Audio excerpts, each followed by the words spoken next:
It's the silence that hurts the most, not the bruises, not the empty bank account, not even the fear.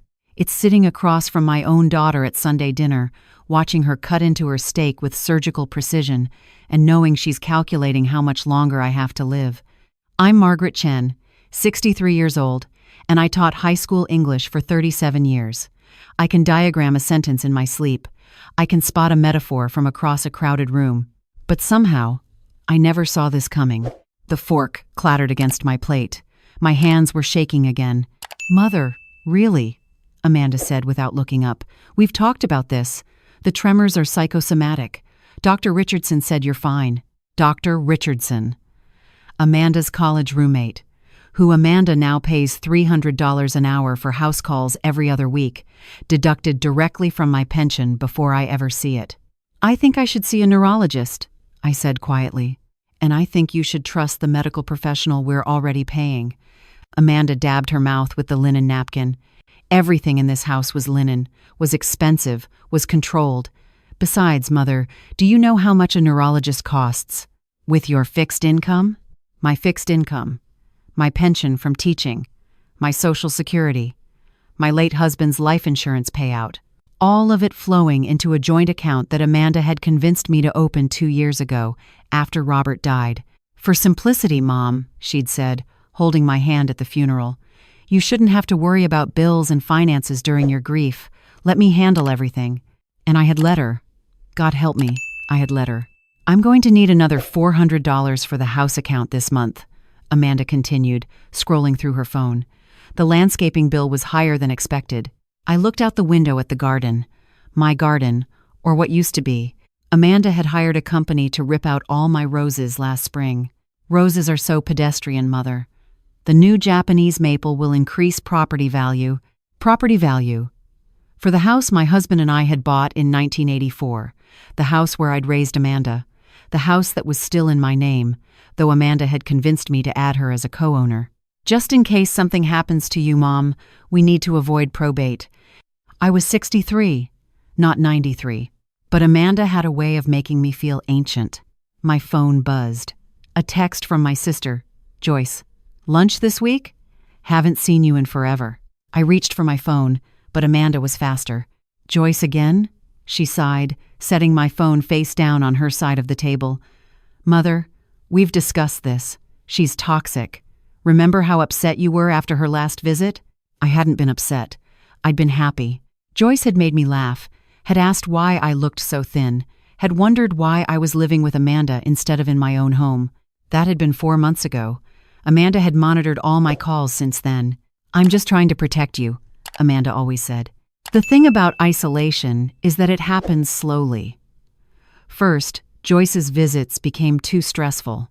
Then, my book club became too much driving at night. Then my friend Patricia from the Teachers Union became a bad influence. Now it was just Amanda and me, every Sunday, Thursday, and Monday, the days she decided I needed family dinner. In between, I stayed in the garage apartment behind her house, 300 square feet. No kitchen, just a mini fridge and a microwave. Amanda said I didn't need a full kitchen. "It's safer this way, Mom.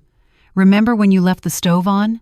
I had never left the stove on, but Amanda had smelled gas one evening, and suddenly my senility was established fact. "I should get back to the apartment," I said, standing. "I have papers to grade." "You retired 2 years ago, Mother." Amanda's voice was patient, the way you'd speak to a confused child. I had retired. I knew that. But old habits die hard, and pretending to have work was the only excuse Amanda accepted for me leaving. She walked me to the door, her hand firm on my elbow. Always touching, always guiding, always controlling. "Oh, and Mother?" She handed me an envelope. "Your allowance for the week. Try to make it last this time." I waited until I was back in the garage apartment before I opened it. $50. For food, toiletries, anything I might need. Down from $75 last month. I sat on the narrow bed and counted the bills with trembling hands. My pension was $3,400 a month. My Social Security was another $1,800. Robert's life insurance had been $200,000, and I had $50 in my hand. The tremors got worse. I pressed my hands against my knees until they hurt. There was a soft knock on the door. For a wild moment, I thought it might be Joyce, somehow breaking through Amanda's blockade. But it was Meredith, Amanda's wife, holding a covered plate. "Leftovers from dinner," she said, not meeting my eyes. "Amanda thought you might want them." Meredith had been kind once, in the beginning. But 15 years with Amanda had worn her down to silence and avoidance. "Thank you," I said. She turned to leave, then stopped. "Margaret," she said quietly, "the tremors, they're getting worse, aren't they?" I nodded. "I saw something on my phone today. An article about Parkinson's. Early symptoms include—" "Meredith!" Amanda's voice cut across the yard like a whip. "I need you inside. Now!" Meredith flinched and hurried away without another word. I closed the door and sat in the dark, the covered plate cooling on my lap. Parkinson's. The words settled over me like snow. My mother had Parkinson's. I'd watched it take her piece by piece over 10 years. The tremors first, then the balance, then her mind. I needed to see a doctor. A real doctor. Not Amanda's friend who prescribed anxiety medication and told me I was fine. But how? Amanda controlled my insurance cards, my bank account, my car. She'd sold my Honda last year. "You weren't driving it anyway, Mom." And the insurance was expensive. I'd watched from the garage apartment window as they'd towed it away. That night, I couldn't sleep. I kept thinking about my mother, about how she'd fought until the very end to maintain her dignity, her independence, and I thought about what I'd become. A 63-year-old woman asking permission to see a doctor, living on allowance in my daughter's garage, cut off from everyone who cared about me. In the morning, I walked to the public library. It was 2 miles, but Amanda didn't know about it because I'd never told her. She thought I never left the apartment except for supervised dinners. The librarian, a young woman with purple hair, showed me to a computer. "Free for an hour," she said. "Let me know if you need help." I searched for Parkinson's symptoms. The list matched what I'd been experiencing for 6 months. The tremors, the stiffness in my legs, the way my handwriting had started to shrink. Then I searched for something else. Financial elder abuse. The screen filled with information. Warning signs. Isolation from friends and family. Unusual bank activity. Caregiver controlling access to money.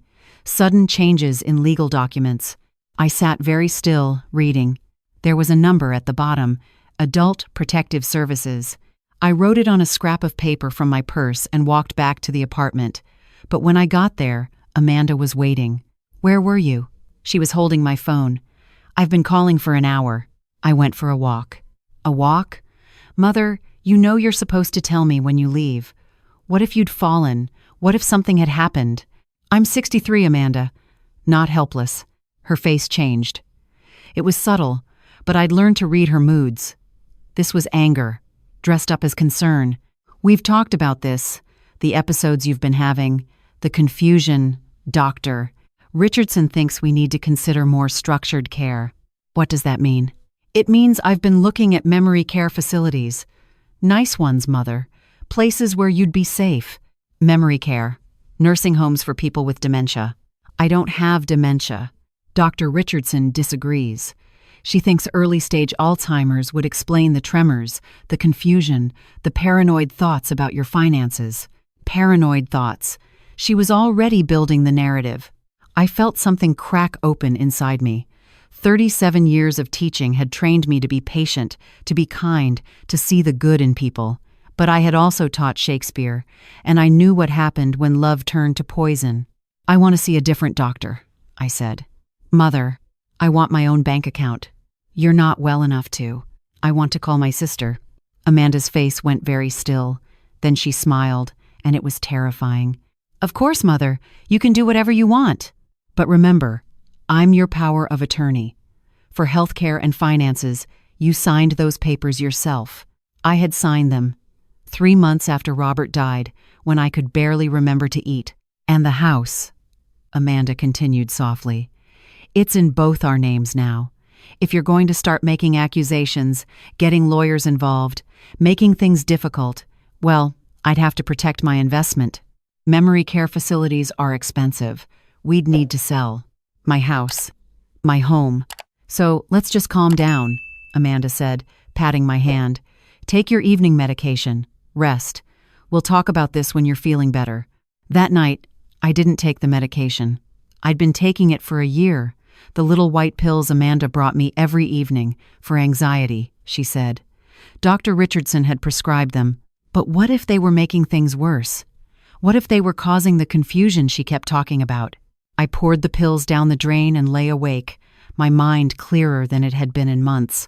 By morning, I had a plan. It took me 3 days to walk to a different library, one in the next town over. I used a computer there to send an email to Joyce from a new account Amanda didn't know about. I need help, I wrote. Can't call. Amanda monitors everything. Please come to Central Library, Wednesday, 2 p.m. Don't tell Amanda. Joyce wrote back within an hour. I'll be there. Jesus, Mags, I've been so worried. Wednesday afternoon, I told Amanda I was going for a walk. She looked up from her laptop, frowning. Don't wander too far, Mother. Remember what happened last time? Nothing had happened last time. But I nodded obediently and left. Joyce was waiting at the library, and when she saw me, her face went white. My God, Mags. You've lost 30 pounds. I hadn't weighed myself in months. There was no scale in the apartment. We sat in a quiet corner, and I told her everything. The bank account, the house, the medication, the isolation. Joyce's hands were shaking by the time I finished. We're calling the police, she said. She has power of attorney. She'll say I'm confused, incompetent. Her doctor friend will back her up. Then we'll get you a real doctor. Document everything. With what money? She controls everything. Joyce pulled out her phone. I'm calling my lawyer, Sarah Klein. She handles elder abuse cases. I grabbed her hand. Joyce, I'm scared. If Amanda finds out, she's already done the worst thing. She's stolen your life. Joyce's eyes were fierce. We're getting it back. Sarah Klein met us at the library that evening. She was younger than I expected, maybe 40, with sharp eyes and a no-nonsense handshake. Tell me everything, she said, pulling out a legal pad. I told her. Sarah took notes, asking questions, building a timeline. The power of attorney, she said finally. Do you remember signing it? Barely. I was. It was right after my husband died. Were you medicated at the time? I nodded. Grief counseling. They gave me something. And did you have independent legal counsel review the documents before you signed? Amanda said it was just a formality. She had her lawyer friend draw them up. Sarah's jaw tightened. That's a conflict of interest. The POA may not be valid. For the first time in 2 years, I felt something like hope. Here's what we're going to do, Sarah said. First, we get you to a real neurologist. Document your actual condition. Second, we review your financial records. If Amanda's been misappropriating funds, that's criminal. Third, we challenge the power of attorney, but I live in her garage. She'll know something's wrong. Not necessarily. Keep playing the role she expects. Confused, compliant. Meanwhile, we build the case. Joyce squeezed my hand. You're staying with me tonight, and every night until this is over. She'll call the police. Report me missing. Let her, Sarah said. You're a competent adult. You can live wherever you want. I thought about the garage apartment, the $50 allowance, the monitored phone calls. I thought about my mother, fighting for dignity until the end. Okay, I said. Let's do it. The first night at Joyce's, I couldn't sleep. I kept waiting for Amanda to break down the door, to drag me back. But morning came, and nothing happened. My phone did ring. 47 times. I didn't answer. On the second day, Sarah took me to a neurologist. Dr. Patel spent 2 hours with me, running tests, asking questions. You don't have Parkinson's, he said finally. Your tremors are consistent with benzodiazepine withdrawal. What? He showed me the medication list, the pills Amanda had been giving me every night. Not anxiety medication, benzodiazepines, addictive. And when used long-term in elderly patients, they could cause confusion, memory problems, tremors. Someone's been drugging you, Joyce said flatly. Dr. Patel was more diplomatic. The prescription appears to be from Dr. Richardson. I'll need to report this to the medical board. Sarah made notes. This is good. This shows intent. On the third day, we went to my bank. Sarah had filed a motion for emergency access to my accounts. The manager, a woman in her 50s, looked at the records and went pale. "In the past 2 years," she said slowly, "there have been withdrawals totaling $180,000. My husband's life insurance, gone." "Where did it go?" I asked. The manager scrolled through transactions. Cashier's checks, made out to Chen Property Investments. Sarah leaned forward. "What's Chen Property Investments?" More scrolling. "It's an LLC, registered to Amanda Chen. She'd stolen it all, not for my care, not for household expenses, for herself. I thought I might be sick." "There's more," the manager said quietly. 3 months ago, there was an attempt to cash out your retirement account. Early withdrawal. It was flagged for review, but then withdrawn." "Withdrawn by whom?" The request came from someone with power of attorney. Sarah was already on her phone. "I'm filing criminal charges. Fraud, financial exploitation, false imprisonment through medication." False imprisonment. The words made it real. That night, Amanda came to Joyce's house. I watched from the upstairs window as she pounded on the door. "I know she's in there, Joyce. She's not well. She needs her medication." Joyce stood on the porch, arms crossed. "Margaret is fine. She's with me voluntarily, and she's retained legal counsel." I saw Amanda's face change, the mask slipping. "Legal counsel? For what?" "You'll find out. Now get off my property before I call the police." Amanda looked up at the window. Our eyes met. And in that moment, I saw my daughter clearly for the first time in years. The entitlement, the calculation, the absolute certainty that she had the right to my life, my money, my death. I didn't look away. She did, finally, climbing back into her car and screeching away. "She'll fight," Joyce said when she came back inside. "Dead her." The court hearing was set for 2 weeks later. In the meantime, Sarah got me a restraining order. Amanda was not to contact me, not to come within 500 feet. She violated it 3 times in the first week alone. The police were sympathetic. "We see this more than you'd think," the officer said as he took my statement after the 3rd violation. "Adult children who think their parents' money is their inheritance early." On the witness stand, Amanda was perfect. Concerned daughter, devoted caregiver, worried about her declining mother. "She's been so confused," Amanda said, dabbing her eyes, accusing me of things that never happened. The medication Dr. Richardson prescribed was supposed to help, but Mother stopped taking it. That's when she ran away to my aunt's house. Ran away. Like I was a child. Then Sarah called Dr. Patel. He testified about the benzodiazepines, the withdrawal symptoms, the cognitive effects. He testified that I was mentally competent, not suffering from dementia or Alzheimer's. In my medical opinion, he said, Miss Chen was being deliberately medicated to induce symptoms of cognitive decline. The judge's expression changed. Then Sarah called the bank manager. She testified about the $180,000 in withdrawals, the LLC in Amanda's name, the attempted raid on my retirement account. Amanda's lawyer tried to object, but the judge overruled him. Finally, Sarah called me. I'd taught English for 37 years. I knew how to tell a story. I knew how to make people listen. So I told them everything.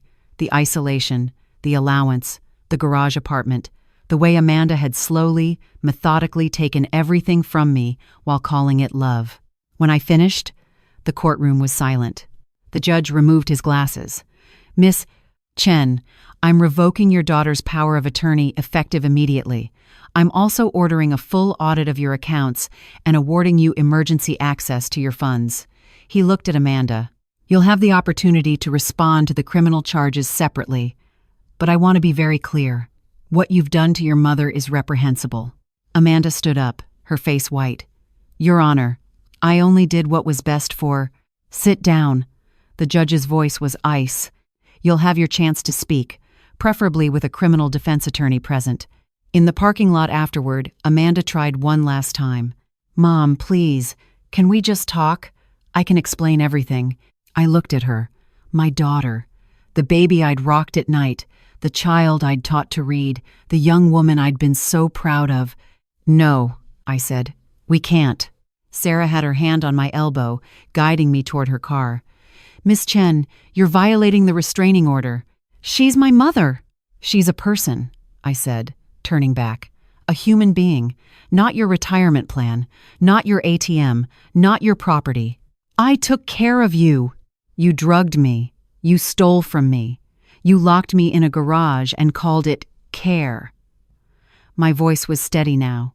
"You don't get to call that love." The criminal trial took 3 months. In that time, I moved back into my house. Joyce helped me clear out the Japanese maples and replant my roses. I reconnected with Patricia and my book club. I started volunteering at the library. My tremors went away as the medication left my system. Amanda was convicted on 6 counts: fraud, financial exploitation of an elderly person, unlawful restraint, and 3 counts of violating a restraining order. The judge sentenced her to 4 years in prison and ordered her to repay every penny she'd stolen. Meredith filed for divorce the day after the verdict. On the courthouse steps, reporters asked how I felt. "Sad," I said honestly. "I loved my daughter. I still do. But loving someone doesn't mean letting them destroy you.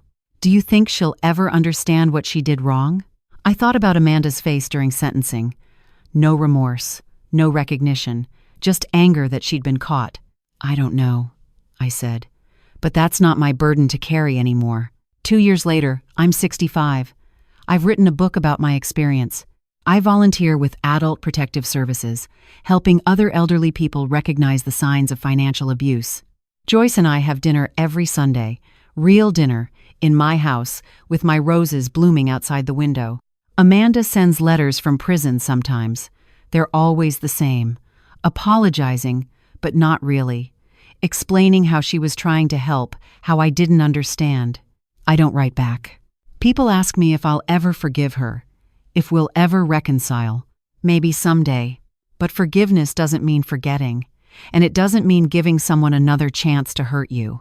I spent 63 years being kind, being understanding, being the person who gave everyone the benefit of the doubt. Amanda taught me that sometimes the kindest thing you can do is draw a line and say, "No more." I'm still trembling sometimes, but now it's from anger, from sadness, from grief for the daughter I thought I had. Not from drugs, not from fear, and that makes all the difference. When I speak at senior centers now, I always end the same way. Your life is yours, your money is yours, your dignity is yours. Don't let anyone, not even your children, convince you otherwise. I wish someone had told me that sooner, but I'm telling you now,